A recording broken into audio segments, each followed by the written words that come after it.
How was it? So our second keynote tonight is going to be the Executive Director of Spaceport America, Scott McLaughlin. He's also an NMSU alumni. Scott?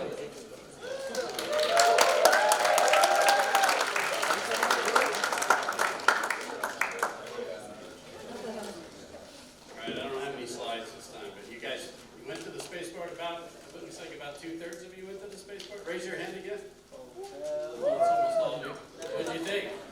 Yeah. So you guys, what did you get to see? Did you get to go into the Virgin Galactic hangar? Did you get to see the spaceship? Yeah. Very cool.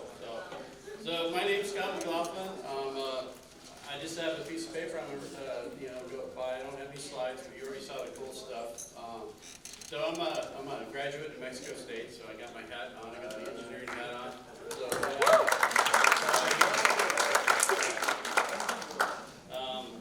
I'm an electrical engineer. I graduated in 1989. I brought my wife with me, who I married when I was in school with a kid. She graduated in 90 or 91? 92. You forget things over time. So I'm going to keep this interactive. So if you've got a question or I'm covering something you want to talk, just raise your hand and I'll go through it. So what do you guys think a spaceport is? What did you think was going to happen when you went out there? Everybody kind of knows what Cape Canaveral is, right? And all those spaceports. So this is a commercial spaceport. This is a spaceport that it came about because the federal government said in 1984 that somebody besides the federal government could actually have a spaceport or even build a rocket. Everybody knows about SpaceX, right? How many watched the Starship last week? Was that cool or what? So before this law in 1984, you couldn't build your own rocket company. It didn't matter how much of an entrepreneur you were, how much money you had, you couldn't do it, and you couldn't open a spaceport. So that spaceport goes back to the 1990s when the state of New Mexico decided to do something as an economic development project. And then in the early 2000s, the state of New Mexico partnered with Virgin Galactic, and we were able to build a spaceport. And it's the world's first commercial purpose-built spaceport. So it doesn't look like much, that one building, and I don't know, did you guys go over to the Spaceport Operations Center? Yeah. So you got to see, that's our little building. We're about to build another building out there. So right now it doesn't look like much, but we have an FAA license for horizontal launch and an FAA license for vertical launch. And we're working on a FAA license right now for re-entry. So we expect to be able to handle Sierra Space. How many people know what Sierra Space is? Probably not too many. So Sierra Space is working on a very small variant of something that looks like the shuttle. It's a lifting body. It will probably take off for the first time this year. And it will land at the Cape on the whole shuttle runway. But in the future, they're going to have a whole family of those vehicles, different sizes. One of the things they want to do is they want to be an ambulance for the 4 space stations that are being built right now, the 4 private space stations that are being built right now. And of course, you all know we're going back to the moon, right? The NASA's going back to the moon, private industry's going back to the moon. The Artemis, how many people know what Artemis means? Why did they name it Artemis? Does anybody know? Why is that? Slavery got us to the moon. Right, yeah, but it's a little more than that. Anybody back there? What's that? Isn't it Apollo's sister? It's Apollo's sister. So it's the perfect juxtaposition, right? No woman has landed on the moon. The first person who's going to set foot on the moon this time will be a woman. So watch for that.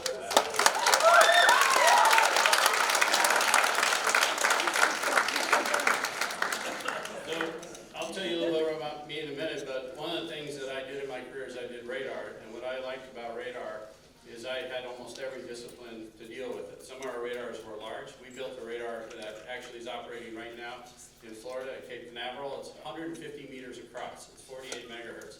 So I had to deal basically with forms of civil engineering and mechanical engineering, getting the site ready, power, but I still had to do signal processing. We still had to do a transmitter. We had to do antennas. And we got to interact with the atmosphere. So the cool thing about my career, most of my career, is I got to work on technology as an engineer, but I got to interface with the atmosphere for what I did. Space is even going to be bigger than that, because if you think about space, you think about rockets, you think a little bit about material science, you think about signal processing, but literally we are going to build something on the moon in the next 20 years, which means all of you can be involved in space if you wanted to. Civil engineers, everybody. We're going to have to handle sanitation. We're going to have to handle fresh water. We're going to be processing from the South Pole. The moon will probably be, they're already working on robots that are going down, that can go down there and sift through what is it called on the moon? I forgot. What? Regolith. That's right. And get the water, the crystalline water out, and turn it into liquid water and bring it back to the base so we don't have to bring all the water with us. So every one of you in this room, if you want to be in space, could be involved in space. I'm having a good time in space, so. Let me tell you a little bit about myself. So, like I said, I'm an NMSU grad, double E. I started school in 1983 here. I got to go into student exchange, which was really cool. If you're still, early enough, I would highly recommend that. I got married when I was in school. One of the things I did is I challenged myself and I became IEEE president in class. So, is anybody here IEEE? Institute of Electronics Electrical Engineers? Nope. There we go. So I really pushed myself on that one because I didn't want to talk in public. I didn't think of myself as a leader so much. But like all of you, pushing yourself that way, you learn a lot. So I did that when I was in class with a wife and a kid trying to get out of school, but it was worth it. It was good. Well, I'll tell you a quick story. So they, like you guys, you get kind of treated nice if you're leaders, right? So all of us got to go up to General Electric, which was in Albuquerque. My boss probably remembers that a long time ago. And so they sponsored all the engineering leaders. They went up there, and part of the reason I don't have like a really long written speech is because I had one then, and every one of us was supposed to tell a little speech. And in front of all these people, some of them I thought maybe I could get a job in GE, I completely froze. And by the time I started talking, like, I don't know, 30 seconds later, my knees were shaking so much, it was just embarrassing. All I wanted to do was get off the stage, but that was a cool thing I got to do. Another cool thing was we had to, okay, it wasn't that cool, but it's good that you go through these experiences, right? Another funny thing, I had to run a conference like this at New Mexico State, and we also had the HKN IEEE dinner, what was that? It was banquet, once every semester. And so I had to come up there and talk again, which was very scary. But we had these giveaways from Hewlett Packard, so we had these really nice calculators. And I took out my cheapie calculator and I used it to generate a random number, and everybody had a ticket. And the idea was to give away the calculator to somebody in the crowd. Well, nobody had the ticket, and then my wife finally turns to me, who was sitting next to me at the banquet table, and she had the ticket. I couldn't give her the calculator, of course, and she still holds it against me. So I didn't know about this, the National Association of Engineering Student Councils, but I guess it started in 1983. And we never talked about it here, so it's really exciting that NMSU is hosting. Very exciting for me to have been IEEE president and come here and talk, so I really, again, appreciate the invitation. So I'll tell you a little bit about my career now. So I started out here. I got a student training, a co-op job at White Sands Missile Range. So I was an electrical engineer there. We didn't do any design work out there, but we were supporting different systems. I worked on atmospheric electronic systems, radar, and some other things. Waited for my wife to graduate. When she finally graduated, we went to Austin. I worked on similar systems. So that was the first time I worked for a private company. So that was interesting. One of you said it, one of the previous speakers said it about solving problems. I was having a hard time fitting into this new company for a little while. One of the first things I realized was, I'm just going to solve every problem that comes along. Whatever comes across my desk, I'm gonna just find a way to solve the problem. And it took a while, but pretty soon all the program managers, the project managers, and everybody would come to me. And I didn't choose whether it was a hard problem or a simple problem, somebody, a technician can do, or somebody, an engineer can do. Whatever it was, I did it. I'd sweep the floors, whatever it took. And that really made a difference. It quickly built relationships. It made me look very dependable. Like what was in there, leadership is about focusing on what's good for the company, not what's just good for yourself. And it took another several months, but after that, I was kind of in as one of the team members and just as a dependable team member. So you should always remember that, that you're there for the company, or you're there for the mission, the project, and it's not all about you. But I was in Austin for a while. Actually, didn't like that job, and they were making changes. So after 3 years, I was looking around, and I actually got a job at Mission Control.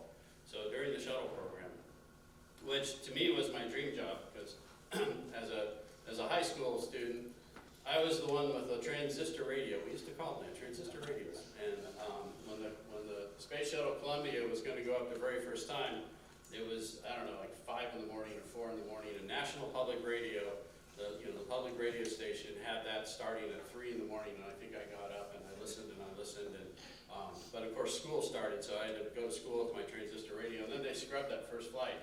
And then I had to go back and I did it all again, and there was nobody I knew in the whole school that brought their transistor radio to listen to what was going on. So for me to eventually make it into Mission Control, that was like the dream job. But I'd only been in my career about 10 years, and after about 6 months, I decided I didn't like that job. I decided I either wanted to be the astronaut, I wanted to be that person up there doing all the cool stuff, or I wanted to be the engineer in the background building all the stuff, designing it. But I didn't want to be the person kind of in the middle with a pile of 3-ring binders who knew everything about the mission and sat there and talked to the astronauts or talked to all the systems. But it just didn't work for me. So I eventually got a job at NOAA, National Oceanographic and Atmospheric Administration in Boulder, and I got to start up designing radars. I then worked for a small company, did the same thing, and eventually I was a part owner of my own company and got to travel around the world, and eventually worked. I wound up leading the company. We went from just an engineer to the thing I founded. We did about $5 million in sales a year and traveled all around the world, and I got to bring my wife with me to a lot of those things. She helped me work the booth when I was doing sales. So, and as you move up, that's an interesting thing about being an engineer. If you really work your way up, you're going to wind up doing all kinds of things. You're not going to wind up doing the same thing. But I've had a good career. We went through a merger, and when we went through that merger, in the end, things didn't go very well. It was another small company, and we got together. So Cindy and I took the opportunity to move back to here. I've been gone about 25 years, and I wound up just doing business development and design for my own company for a little while. And then they eventually, the new CEO kind of ran it into the ground, so he had to lay people off. I wasn't getting along with him. I got laid off, so the first time in my career I was unemployed for a while. I actually collected unemployment, so that was an odd thing. But I then, after looking around, I did get some good job offers, and I decided to get the job at the Spaceport. But the job I got was just to be a business development engineer and try and bring the business to the Spaceport. There's kind of a series of events that happened though, and I wound up being the director of business development, and then I wound up being the executive director. So I've been working now there as the executive director for about 3.5 years, and with the Spaceport 5 years in total. So I work for the state of New Mexico. I don't know if you understand that, but the Spaceport, everything out there was built by the taxpayers, including the building that Virgin Galactic was in, and it's all again for economic development. So a funny question, have you ever known anybody who wanted to be a proctologist? No? But careers are funny that way. We have lots of proctologists, and if you have a problem, you can go to that doctor and somebody will say that they love that job. And how many of you watch Dirtiest Jobs? Right? Most of you, right? So we all have these preconceived notions about what we're going to do with our career, and ever since you were 6 years old, and somebody was asking you what you wanted to do when you grew up, and especially when you're in high school, and if you didn't give a very good answer, you might get the 3rd degree. Well, have you thought about this, and what about that? And that's not a very good option, right? You shouldn't do this. And when you look around right now, a bunch of you probably won't even be an engineer in 5 or 10 years. Who knows where you'll be, right? But the thing is in your career, if you hold true to the things that these folks talked about, integrity, character, you'll find a good place. And I think one of the important things you have to not be afraid of is to, sometimes when things aren't working out, you gotta maybe, do something different. And I'm a trombone player. I play in jazz, and when you hit a wrong note, you gotta move half a step up or half a step down. You can't stay where you are. And, it's good advice in your career. It may take you a while to realize you're not in the right place and things aren't working exactly the way you want. But don't just stay. I've met a lot of people, especially in a place like White Sands in a federal environment, that probably stayed past their ripeness date. They should have moved on. It doesn't mean you can't move on and come back, but the idea that you can move on And what people think when they move on is they're going somewhere to something that is better. And really things aren't always that much better or that much worse, but the environment's different enough that you learn about yourself. And that's why you should move on, especially early in your career. If you're not happy, don't be afraid to make that change. And then look at yourself in the mirror. Don't look at that new environment and say everything's better because of the environment or worse because of the environment. Think about yourself and think about how you have new stressors, you have new tasks, you're in a new environment with new people. It's also a chance to reinvent yourself, by the way. You know, every time you move, if you realize you've gotten into a rut personality-wise, character-wise, when you move on and you have a whole new set of friends and a whole new environment, it's a really good chance to kind of evaluate where you are and think about how you're going to be different and get to that next plane of growth in your career. So one of the things, if you move around, that's going to help is as you're moving in your career, you need to decide where you want to be. You know, do you want to be at that 10,000 foot level? Do you want to be looking around? Do you want to be holistic? Are you looking at the strategy for the company or the government that you're going to work for? Or do you want to be in the back room doing all the detailed work and writing the software or running something out, building a bridge, or do you want to, you've got to figure out where you want to be in that hierarchy, and that's one of the hardest things. I think all of you probably have an idea of where you want to be right now, if someone asked you, but I can tell you about half of you are probably going to find out that was the wrong choice, right? That was put into your head because, your Uncle Tom was a civil engineer and he told you about his career, So you have to find out for yourself where you want to be, and really the only way you're going to do that is if you're not afraid either to move around with the departments of the company you're at, or to move around in your career in physical location. You can always settle down, but you're going to feel a lot better and a lot more confident about who you are and what you do if you move around a little bit early and then figure out what it is. It's just hard to figure it out if you stay in the same place if you're not happy. If you are happy, then you're good. You're good to go. The other thing you have to figure out, there's assumption that you're already leaders and that you want to continue to be leaders, but leadership is hard. Managing is hard. Management would be easy if it weren't for all the people, but but management is hard. You wind up having to help people with their personal problems sometimes. You wind up drifting away from the technology, which is probably the reason you all picked the field of engineering you're in right now. Is because you like something about the technology or the science or the application or the mission. When you become leaders and you become managers, especially if you stand out in your career, you're going to get kind of pushed to the top. And that's hard too. If you're not ready, don't let yourself get pushed that high that fast. Your ego is going to tell you that you want to be that high that fast. But if you're not ready, you're going to learn the hard way you're not ready. So you got to decide though whether you want to work with customers, you want to work with vendors, you want to work in the field. Where is it you really want to be? And again, if you can figure that out in the first 10 or 15 years, I think you'll be a lot happier than figuring it out when you're 55 or something. Another thing is large or small company, entrepreneurial company, giant company like Boeing. SpaceX used to be a little company, now it's kind of a giant company. How many people would like to work for SpaceX? Is there a few out there? Yeah. There's the story about SpaceX is they kind of hire young engineers and spit them out later because it's just too many hours. You talked about 60 or 70 hours, I think they were more like 80, 90, 100 hours. But if you get it on your resume, it might be worth it. Right? And not just on your resume, but you learn something. So I started my family when I was young. A lot of people put off having a family and dealing with that part of their life until they're older. I can tell you it was hard having a family when I was young. I don't regret that. I think I would regret it more if I waited too long and maybe didn't have a family. It was important. I have 2 kids. We have 2 kids, and that's an important part of my life. Boss talked about not being there for things, and that is the hard thing, trying to balance career and family, your personal relationships, your other things, your hobbies. There's no good answer there. Every one of you is going to fail a little bit, and every one of you is going to do well at it. The important thing is to pay attention. Pay attention if your spouse or your son or somebody is trying to tell you something. You might need to make a change. Work is important, but the adage is nobody died wishing they'd spend more time at the office. So be careful about your career, but make sure you're taking care of the ones around you. Another thing I've learned is asking for the help when you need it. Especially when you're leaders, if you start out as leaders early on, it's easy to kind of get a little bit of an ego trip about it. Especially if you're on big projects and you're successful, it's easy to let that feed into your ego, and then later on, when you might need a little help, you're afraid to ask for it, right? So even as you're successful, hopefully you're all going to be successful.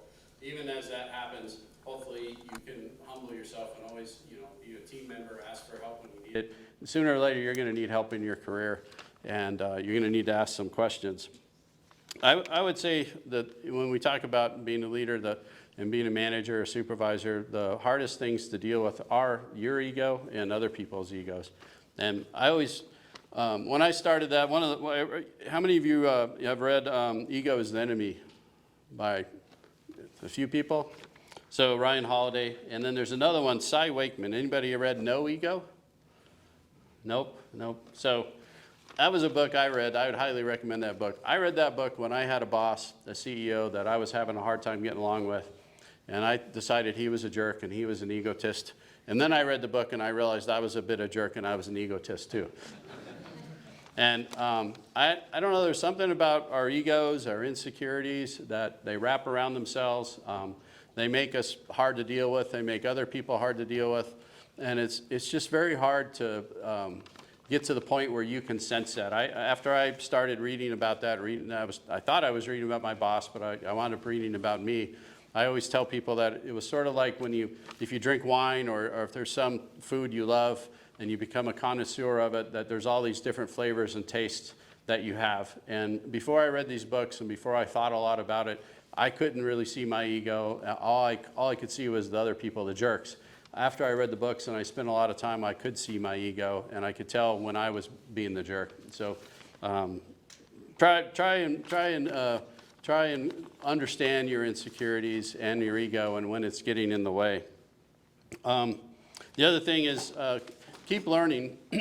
You're being trained to learn when you're in college. Your learning shouldn't stop now, right? A lot of people in a lot of careers, they treat it that way, but especially as an engineer, you know that whatever technology, whatever software, whatever material science, chemistry, electrical engineering, concrete, whatever it is you're doing, all that changes. But you're going to have to keep learning, but you also have to keep learning about yourself. One of the things I enjoyed reading about are the biographies. I just read the biography on Elon Musk. Did anybody read that? It's a pretty thick book. And it's about his successes and failures. And when you read these biographies of these leaders, I think you can learn a lot about yourself. But you should also, how many have seen there's books on engineering disasters? Right? You should read those too.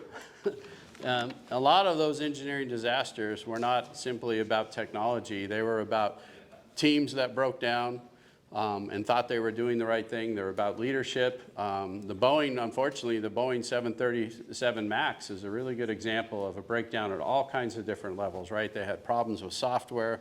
They didn't analyze the reliability of a sensor well enough to understand that they should do something about it. They had teams that were complaining but couldn't get through upper management. In the end, two airplanes have crashed, two 737 MAX. I think the total number of people was like 512.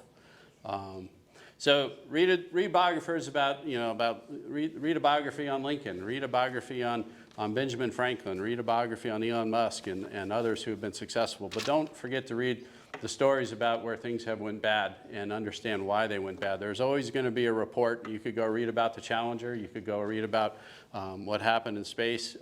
There's all kinds of bridge disasters.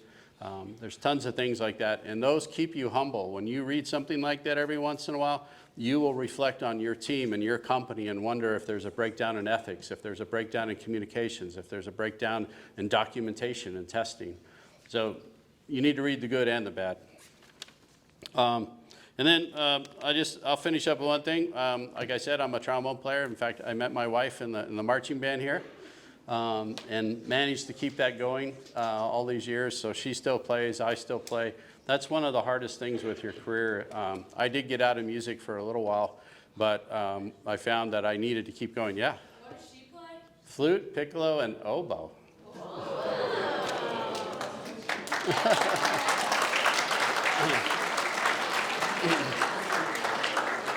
She just started the oboe a few years ago too.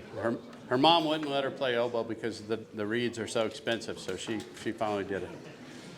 But I found when I got out of music for a while, and then a funny story, when I went to Boulder, when I was working for NOAA, I found out there was an opening in a little community orchestra for a trombone player. So I hadn't really played that much, and I showed up, and they wanted to do a little audition beforehand, and see if I was going to be good enough. And so I sat there, and they put something in front of me and said, "Here, play that." And I didn't do very well. And the guy just kind of looked at me, and I said, "Well," and he says, "We'll see." But I got my lip back, and I kept playing. And what was really interesting about it, and I don't know that you get this out of things you do at work. If you're constantly thinking about work, you're going to drive yourself crazy. But I would go to rehearsal, and it could be anything for all of you. It could be running, it could be camping, it could be any hobby that's not work. And I would sit there, and I'd be playing my music, and my mind would drift to the project at work, right? And I'm like, "Stop that, go back," And it was kind of a game to learn to concentrate and to let work be work and concentrate on my hobby. So I'd highly recommend you all find something that is not work, something that you love and feel passionate about. It could be volunteering at something, it doesn't have to be a craft or anything, but find something that gets you a little bit away from work, so you kind of remember how to find yourself and remember the other good things about life. So that's all I've got. I'd love to answer any questions that you might have.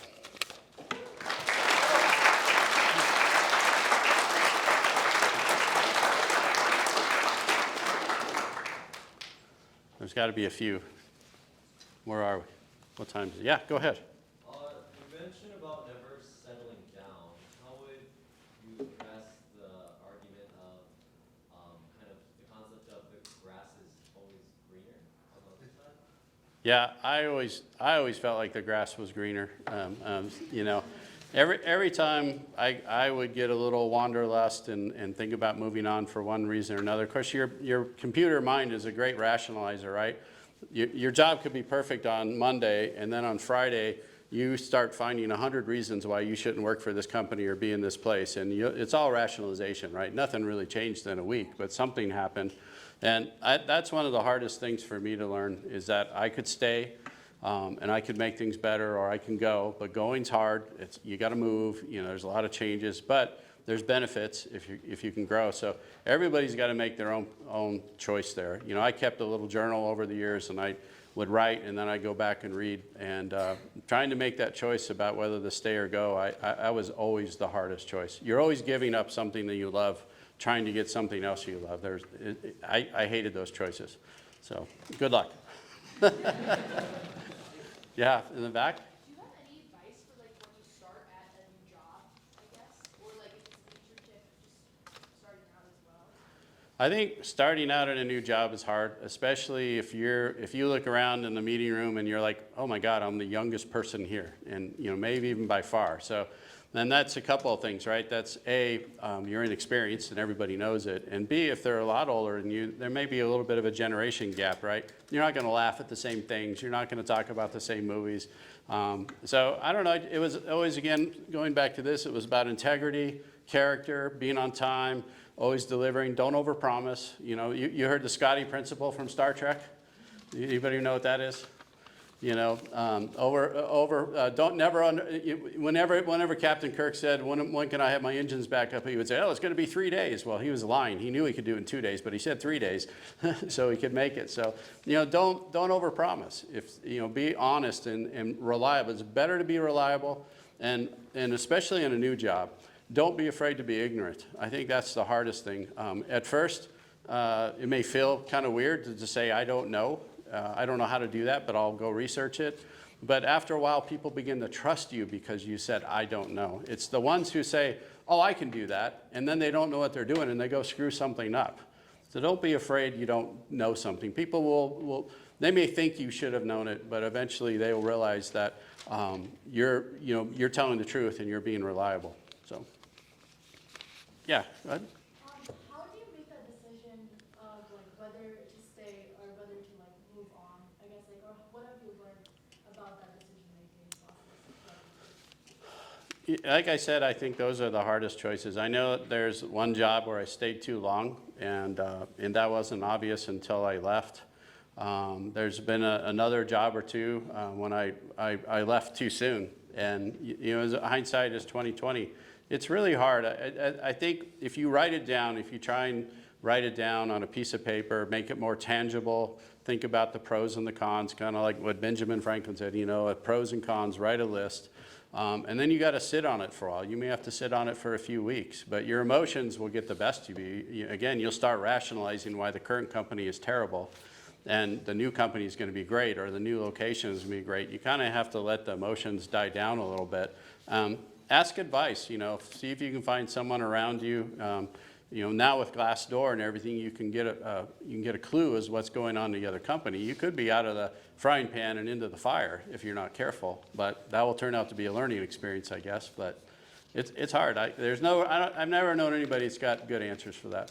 So, yeah. As a leader, what are the best ways to develop trust in a team, or I guess make sure everybody feels comfortable in your team to give their ideas or things like that? So I think that's a great question. How do you develop trust in a team as a leader? I think one of the most important things is to be vulnerable. But you have to find time. I'll tell you a quick story. So one of the engineers I hired at one point, he's a very super quiet guy, PhD, newest stuff. I'm always a little more spastic and out there. But we were both doing design. He worked for me, but we were both doing design. And getting back to being reliable, I found out over time that his simple, quiet ways won him more points on leadership than me being a little more forceful. Those things that they talked about being a little too forceful, I thought that was the definition of leadership at the time. And I lost the team, and he gained the team, and he wasn't even the project manager. He wasn't even in charge. So getting back to your question, I think you have to be honest. You have to be vulnerable, just like I said about being willing to say, I don't know. And integrity. And once people realize you are of high integrity and good ethics and morals, you build a lot of trust that way, because then they're like, well, she'll do the right thing. I don't need to worry about it. She'll do the right thing. And once you get that kind of trust, you're going to be in much better shape. Yeah. Do you have a book or a couple of books maybe that you would recommend that upcoming engineers or leaders should read? Like I said, read books to read. What I found for me in books is I would read whatever I was passionate about at that moment. So if things weren't going well at work for something, or there was something that got into my head about leadership or supervision or the way business works, working on an MBA, I almost got through an MBA, for example. I would just use that passion, that drive at the moment to read a book. And there's so many new books that come out. I don't know if there's any one good one. The Fifth Discipline, has anybody heard of The Fifth Discipline? That's one I go back to every once in a while. It talks about, it's basically chaos theory in business management and systems. You're always going to be able to tell me the top 25 engineering books for leadership or something. I would work my way through those books. But then pick the one that's most relevant to what you're doing at this moment. And that passion to figure out and get an answer will help you get through that. But don't stop reading. That's the most important thing. Yeah, go ahead. How do you best move into an industry or position in which you have less experience or no experience in? Like, what are the best practices for that? So there used to be a book that was written every year called "What Color Is My Parachute?" Anybody heard of that book? It was a career book. And they had some real good advice in that. And the thing is to make like 2 steps. So if you're over here and trying to get into a career, you want to move, like you're a civil engineer and you want to get into space, you're probably not going to go get a job immediately for someone like that, right? So you got to figure out what are the steps. You might have to go work for this company. That's a combination of things, and then you might have to move again to work for another. You just work your way up. Is that kind of what the question you're asking? Yeah. It's a real hard one, because especially as engineers, you might become really specialized in what you do, and then all of a sudden you're 35 and you either don't like your company anymore, or you just don't want to do that anymore. But you want to take your leadership skills and you want to go do something else. The thing about me is I used to make fun of all the business students at NMSU. They even came and tried to steal all our furniture out of the engineering lab, and they got caught by the police. And then the joke was that half of all the business majors were ex-engineers, right? They didn't like calculus or something. But then I actually had to start running a business, and I realized that a business is just as complicated. There's just as many complexities and nonlinear things about it. So I had to kind of make that move, and I just read a lot of books, and I did finally start taking classes. I had a lot of respect for business, and once I understood it, I was able to make that move. Any other questions? Yeah, go ahead. What was the transition like between going from working like a full-time job to doing your own thing? And how did you like manage that transition over? That was really hard. That's a really good question. How did I go from, I guess, basically just being part of a company to running my own company, right? That was really hard. Everybody nowadays has heard of imposter syndrome, right? I think I had a suitcase full of imposter syndrome, and when I finally realized that was holding me back, that started a whole series of reading, and that made a big difference in my life because I underestimated my own abilities for whatever reason, insecurities and stuff, and once I realized that I was holding myself back, that made a huge difference. So, and then like the company I talked about, I probably didn't have to go through that merger that went badly. But if I'd had a little more confidence in what I was doing and I knew how to go raise some money and go do some things, maybe that would have worked out better. But at the time, it was my own insecurities that were holding me back. I just couldn't see it. So, any other questions? You guys hungry? Had a long day? Yeah, go ahead. What processes do you have in place to analyze your happiness or your self-awareness? Ooh. What processes do I have for happiness and self-awareness? Well, one of those is my wife.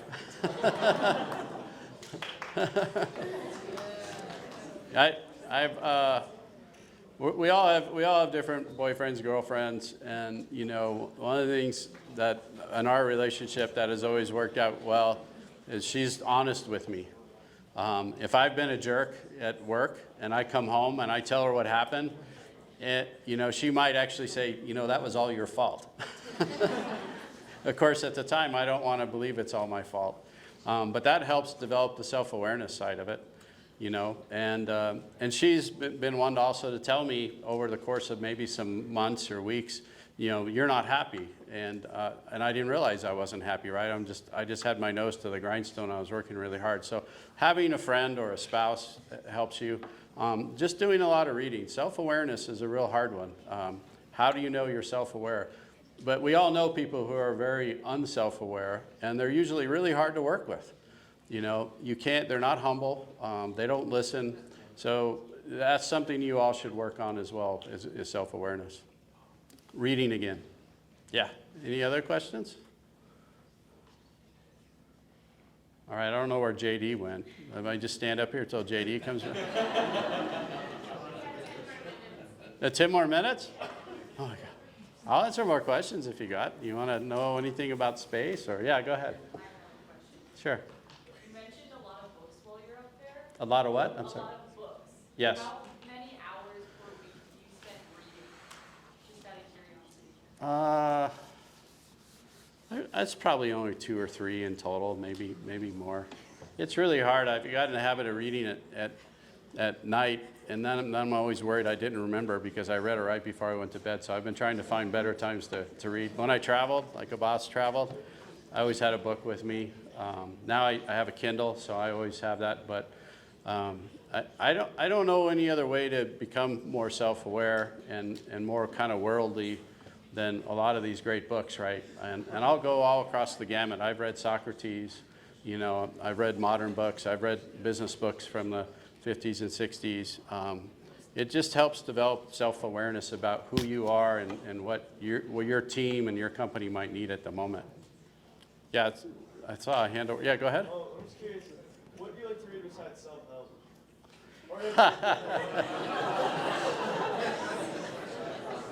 I have read a lot of self-help. I occasionally read a sci-fi. Sci-fis have changed a lot, though. When I was a kid, sci-fis were maybe a little bit of fantasy, and now it's actually really hard to write a good sci-fi because, like how everybody saw Mars, the movie. If you write a sci-fi nowadays, it's so detailed. It was like reading a science book, right? It's got to be that way. But no, I like biographies. I like reading classics. I like biographies because you get a healthy dose of history, which is fun. But you also get something that's almost like fiction, right? This person's life and how they navigated through stuff. So, and then a lot of business books, and then good old project management and stuff. So yeah, there's a question over here. Yeah, so you mentioned travel. Where's been like your favorite place you've been? Well, the question was about travel. I was lucky. I got to travel early on to go to conferences. I presented a few little papers when I was younger. But the systems I built they're called radar wind profilers. They're basically used by weather bureaus and all around the world. And so I got to go to a lot of different places. I got to go to Thailand. I got to go to Taiwan. We went to Samoa, went to New Zealand. And I think probably New Zealand was a lot of fun. We also liked Finland. Finland was a really cool place. So, that's another career move, right? If you wanted to travel, then maybe you start looking for a company where you have to travel, but you will get burnt out. Travel is hard. So, yeah, go ahead. Could you talk a little bit more about like starting your own company and what have you learned, experiences like? Yeah, starting your own company. So again, if you go back and read about how Bill Gates got his start, how Steve Jobs got his start, you get some really interesting stories. I wasn't in a field that was going to be a blockbuster thing. I was in meteorology, and that wasn't going to make me rich. But I had a lot of good ideas. Again, I think I was self-deprecating. I didn't think my ideas were that unique or were that good, and so I didn't do a lot with them. And when I finally did do a lot with them, I didn't want to run the company. I didn't think about running the company. I didn't think I should run the company. After a while, though, I realized if I had had more confidence and I had worked a little harder at understanding the business side of stuff, I could have had a bigger impact and done great. And again, so it kind of comes back to, if you're going to step outside of your comfort zone, that's great, but you got to go and do all the same things you guys have been doing for the last several years, which is you got to learn the trade. You got to learn what really means to read a balance sheet and understand stuff. But the sky's the limit, for you guys. Who knows what you'll be doing in 10 or 20 years, but you have to approach those changes with confidence. So, yeah, go ahead. How would you say your state of mind affects your team's attitude and their attitude towards workplace safety? Yeah, state of mind of the leader and how it affects the workplace. It's huge. It's really huge. I think I'm still learning how to deal with stress. And when I get stressed out and I get kind of saturated, they talk about that in terms of stress, then I become kind of dour in the office. I'm not as jovial as I might be. I might make bad decisions, and people see that. I might be in a bad mood. So learning, that's that extra burden you carry as a leader, that you can't just go into the office and go into your cube and do your thing, right? You've got to go into the office and you've got to run meetings. You've got to think about morale. You might have to think about in a more strategic way what's good for the employees, what's good for the product, what's good for the customer. So that's one of the hardest things. Knowing yourself that's why it's so important to develop that self-awareness, that you can look in the mirror and realize, well, I'm having a bad day, but I can't avoid it. Stress is not really something we can avoid.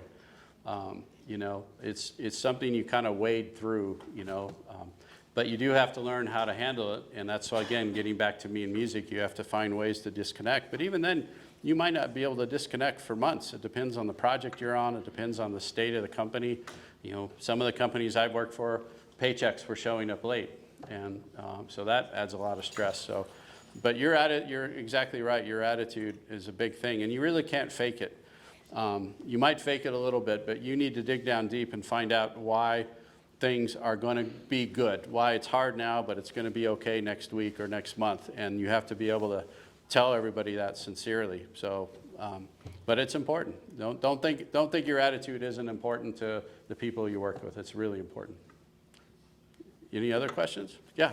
If there's any regrets that you have throughout your career, what would you go back and change now? If there's any regret in my career, well, you know, it's funny because every time I thought I made a mistake with my career, I put a lot of energy into the new place and things worked out. Like when I moved back to New Mexico after 25 years, I did not think I was going to be running Spaceport America. So there you go. But when you find yourself headed in the wrong direction, you might have some regrets. I think for me personally, it was not having that confidence early on that I could get things done, kind of waiting around for other people to do it. So that's a regret. You know, learning how to deal with myself. Like I said, my own insecurity. I just didn't think I was the problem. It was just easy to say, well, that guy's the jerk. And it took me a long time to realize, yeah, I'm the jerk. You know, there's a lot of times I'm the jerk. And you have to admit it, which makes it even harder.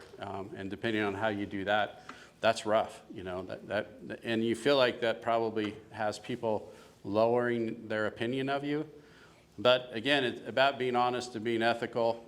You may not get the benefits right away. You're not one of the fun people, you know, but it eventually accrues because the other ethical and honest people begin to notice you're on that side of the equation. And being vulnerable and being able to apologize quickly will help that too. So that's probably the biggest regret, is actually kind of not knowing myself better sooner.